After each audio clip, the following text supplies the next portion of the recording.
Marie. Yes. Marie. Oh, pretty. Thank you. What's your name? I'm Andrea. Hey. Jason. Hey, Jason. Carla. Hi, Carla. Kurt. Hi, Kurt. Tiffany. Tiffany. Alice. Alice. Paulette. Hi, Paulette. Nice to meet you all. We big picture. Hi, my name is. So the journey of Amanda has been quite complicated. She was in, she took over with the sneak attack, then she got bounced out kind of inadvertently. Now she's coming back for some serious vengeance. She's making it personal. She's off her meds now.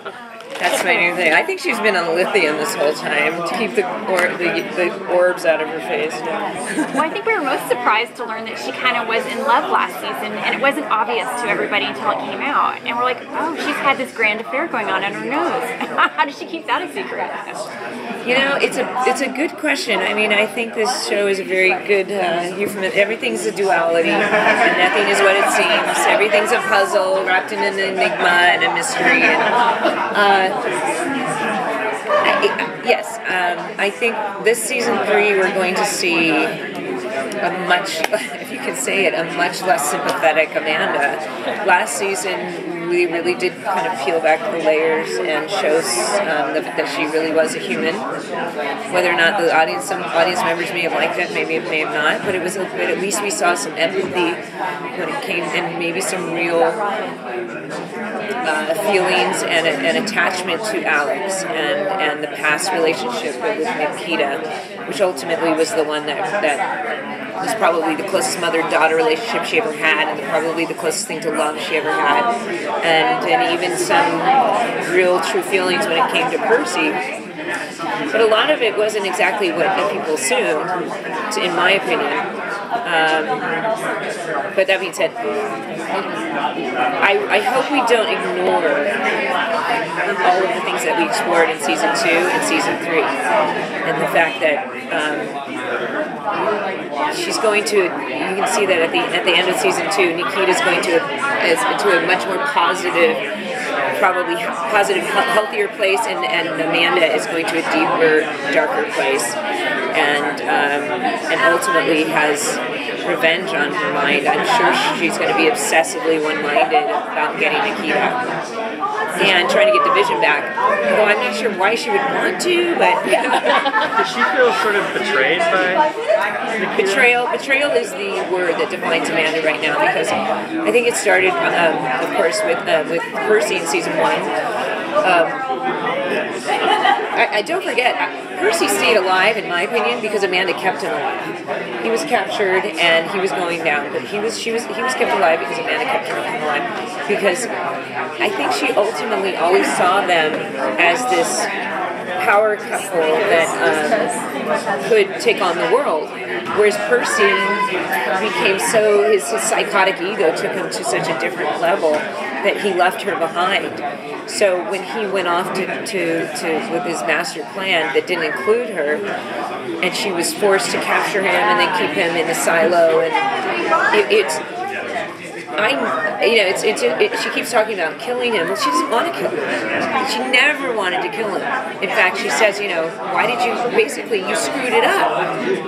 So you screwed it all up. You screwed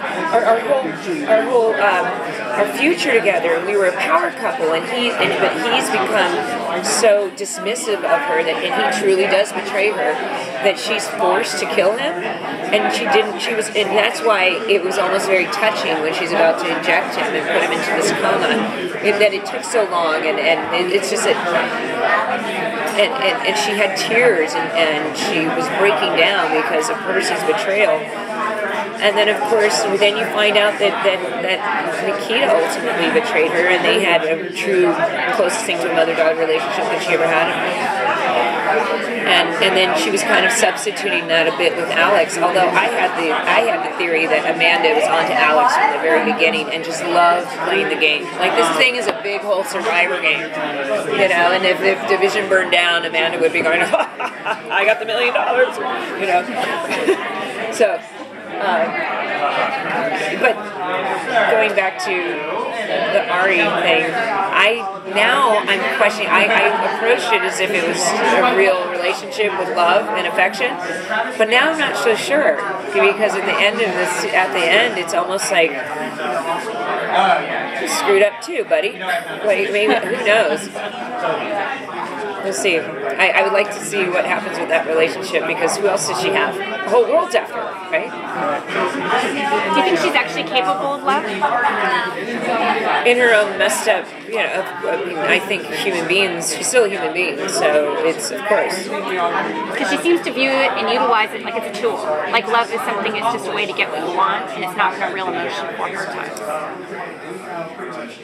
It's something that's always been a little bit challenging on the show because the very first meeting before we went into the first season that I had with Craig and the writers, Craig specifically said, honestly, I don't know what to tell you yet because we're going to keep her a mystery. We're going to keep her enigmatic. We haven't made any decisions because as soon as I do, then I got to do it. And I don't know what to do yet. So the first season was very much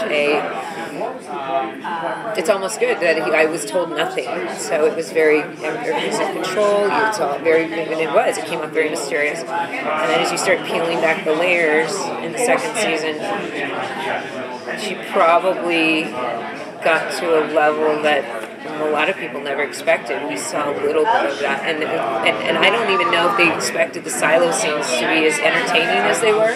Basically, a whole season of him being in that room, and what I'm always proud of saying, I don't think we blocked it.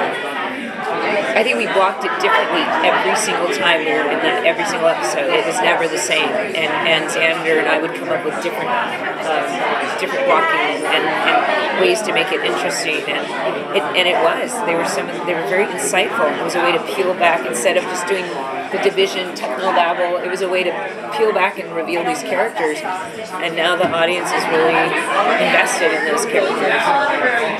Now that Percy is gone, dead, do you think that Amanda is going to approach that? Is she going to be upset about that, or? Well, that's the thing that I was talking about earlier is that I don't want to ignore the fact that it's one thing if I kill Percy, but Nikita, you killing Percy? You are gonna pay. I think I really hope we address how she feels about that. We didn't get to see that. I mean, he hadn't died in the last. She didn't know that he passed in the last episode, but. I don't think you're going to see tears, but I think you're going to see a very interesting. I think you'll see a very interesting Amanda. I think we're going to have to assume that she's rogue now. She's hiding in plain sight. She's been hiding. She's got the world and the entire U.S. government after her. So it'll be interesting to know or see how she looks. Or what she's been doing for the past few months. I still don't know yet. So, where do you envision? Are you ready to she's wear been a lot of hiding? wigs?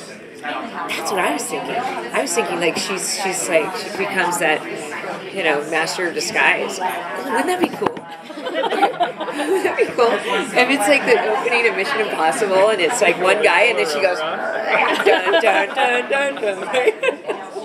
It's almost like a role reversal. I'm gonna write these things down. Because like I said, the writers are so fantastic, but if you throw some ideas out to them, they embrace it, and that's what's great about television is it's not a film that you write and rewrite and shoot for 3 months and you're done. It's the longevity of a show, the potential for a show to go 3, 4, 5, 6, 7, 8 years.